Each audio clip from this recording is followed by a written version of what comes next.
Thank you for joining us for Pet Connect. I'm Tara Douglas. We're going to start today's segment with our viewer pet of the week. We actually have two pets that we're going to show. Our first one is actually my parents' cat. It's Flag. He'll be up on the screen in just a moment. And that is pretty much what he does most of the time. So I figured if I was going to have my parents' cat, Ted and Shirley Spears is on here, then we will also have a viewer pet of the week. So the next cat is Silas. This is Brad and Billy Kahn's cat. And Silas wanted to make a TV debut today, so we got Silas right up here. And our special guest today is Carolyn Morse. She's with Feral Dogs of Avondale Mill. She's also one of the major reasons that we have Feral Dogs of Avondale Mill. So Carolyn, thank you so much for coming on the show. Well, thank you for having me, and thank you and TV 47 for doing this segment every week and raising awareness for the animals in Sylacauga. So with that awareness, tell us how Feral Dogs started. You have a very interesting story with the Avondale Mill's name and everything else. So I think it started with the need. I was driving back and forth to an office over by the shelter. I would cut through the Avondale Mill area and would just see all of these dogs. And there were three in particular that were behind the gate. Mm-hmm. We've got some pictures popping up here of some of the... That's Sissy. She was shot. She was under a house. It's one of the dogs we picked up. So anyway, at the gate, there were always three dogs, and it appeared to be a family of dogs. And I started leaving food there and ran into Kathy Myers, who was also feeding the dogs, right? And at that time, we kind of made a plan. I was currently fostering for Big Fluffy Dog out of Nashville, Tennessee. And we contacted them. We knew there were about 100 dogs in need. That turned out to be over 225 dogs that Big Fluffy Dog in Nashville helped us with. So from there, in 2016, the city shelter was opening. Terry Brooks and Mitzi Smith were working as volunteers over there. Sonia Chandler had helped us at the mill. So yeah, we just kind of formed the official 501c3. So it's been over 5 years now that it's been a formal organization and not just everybody scattering. Did you, with Big Fluffy Dogs that you were fostering for, how did you come up with Feral Dogs? Did you use their blueprint with what they did? With forming it and deciding how you were going to start this rescue organization here in this area? No, I don't think so, not so much. I mean, it was a need that, Terry and Mitzi and Sonia and we were currently working on. Mostly it was shelter support, right, which was a little bit different than the rescue that Big Fluffy Dog did. Okay. So yeah, can I say we knew what we were doing when we started? Absolutely not. Have we done everything perfect? No, but thanks to the support of the community, thanks to many of our receiving rescues, it's certainly grown into something we never expected. The joke is it started with 3 dogs, right? And because of everyone jumping in, it's grown to 8,000 dogs. Wow. So 8,000 dogs over 7 years? Yes. Great. That's amazing. And it's mind-boggling, too, that we have that many dogs in a small town like this. Absolutely. And it's still continuing. Now, with the rescues that you find, you send a lot of these dogs and cats. We don't want Feral Dogs of Avondale Mill does cats also. Yes. How do you find those rescues? A lot of it is search, word of mouth, right? The rescue community is very close-knit. We support each other. We know each other. Nashville helped us out in the beginning. Sometimes you just get lucky, right?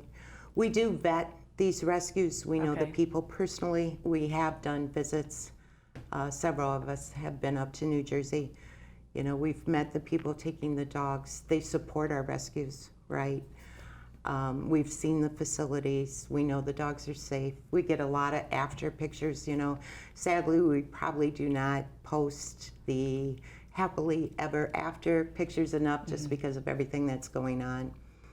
But it's been a lot of work. it's been a lot of work. Oh, I'm sure it is. And we'll have some happily ever after pictures pop up here in a moment of those actual dogs from Avondale Mill that you saw. Here's some pictures right here. So that is Frosty. She was part of number 4 and 5 out of the mill, and Frosty and her sister currently reside with Ron and I. Okay. That's Emma. They came with 5 puppies. So I came home with 2 dogs, 2 stray dogs, and 5 puppies that we had no idea what we were going to do with them. That was a setup those are the at puppies? home. Okay. Yeah, yeah, Well, they certainly look happy. yeah, This is definitely a feel-good story with. yeah. They were pulled out of a log pile. Okay. Kathy and I pulled them out. My nieces took them all back to Illinois and found them homes at the time. Of course, at the time we, you know, other than Big Fluffy Dog, we did not have an organization to work with. Okay. So. Now tell me a little bit, you talked about those particular dogs going to Illinois with your nieces. Tell me, what's the process? How do you get these dogs to all these rescues that you found? You've got a close-knit group and you know a lot of the rescues and have been there, but once you have those dogs, what's the process? So we have a transport actually leaving this week. So we start with health certificates, right? We need to be legal going across state line. All the dogs need to have a rabies vaccination if they're of appropriate age. There's vet paperwork that goes with it. It's called a health certificate. A big shout out to Dr. Mullen. He writes about 99% of our health certificates. He has helped save thousands of dogs. It's not an easy task. That's great. We pull into his office. Today we'll have 24 on the van. He comes out, makes sure they are healthy, no communicable disease, right? Because we want a good reputation. We're sending to all these rescues. We want them to continue to take from us. So he oversees that and then signs his name to the piece of paper that, yes, these dogs are in good health and they can travel across state line. And they travel sometimes by plane, I see on the Facebook page. Mitzi has some connections with planes. Yes, Okay. some of the rescues out of Birmingham have that going on. A lot of those planes are coming up from Florida Okay. Into Enterprise, Alabama, and then the different areas that they swing up and pick up. So a lot of young puppies go on the plane. It's quite exciting. It's fun to come out and see. I bet. And then the rest of them go van. Van. Do you typically someone drives the van all the way to the rescue, or do you Yes, sometimes? so we have both. Okay. There's a transport service out of Birmingham that what they will do is take 2, 3, 4 out of all different area shelters. They'll meet in Clanton, and all the different rescues load their dogs that have been selected by rescues, say up in Minnesota or Wisconsin. Okay. Then we have our own transport van that's driving back and forth to New Jersey, Pennsylvania.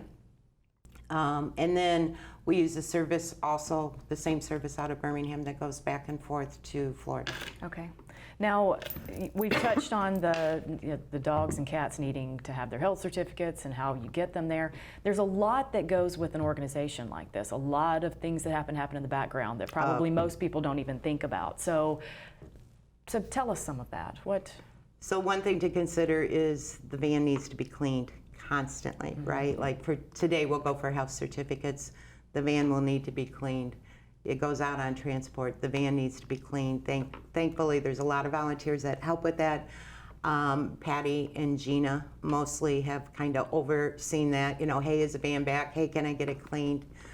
The other thing is to consider is finances in our budget. And that's probably a huge part in the background that never gets discussed. I can tell you that last year, the feral dogs spent $190,000 to help the animals in our area. Now, $50,000 of that is spent on community spay and neuter. So if you take that portion out of it, which is a huge portion, we spend about $10,000 to $12,000 a month. All that is broken down into different areas, right? You'll have a couple dogs going for heartworm treatment. That's one fund. That quickly adds up. We have the spay and neuter fund where we're constantly collecting so we can continue helping people spay and neuter at a low cost. We do have the van fund, right? That costs us $500 a month for payment and insurance. We now have a TNR fund. Just because of the amount, you're involved in that. The many different volunteers that are out trapping spay and neuter, or out trapping the stray cats so that they can be spay and neutered. Then we just kind of have a general fund that pays all the bills, right? And a lot of those bills are the medical bills. Absolutely, and you have to have a good network of volunteers to help with this. I mean, Oh, absolutely. You've got your group that are board members, so to speak, or the leaders of feral dogs, but that requires a lot of help from the community in order to help the community. You know, currently there's probably 30 fosters. Okay. And I can tell you that that's not enough. We're always looking for more fosters. We have quite a few kitten fosters, always in need for more puppy fosters.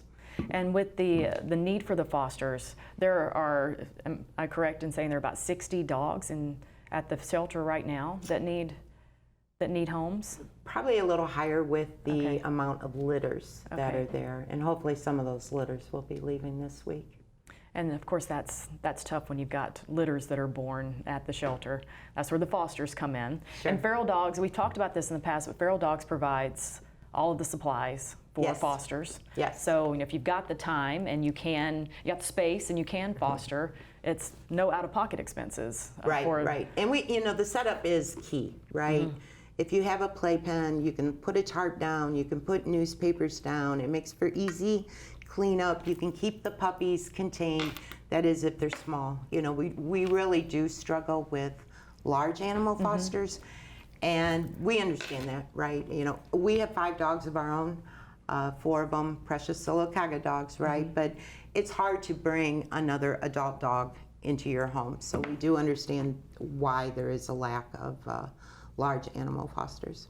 And so other than fostering, where's the most need for feral dogs right now?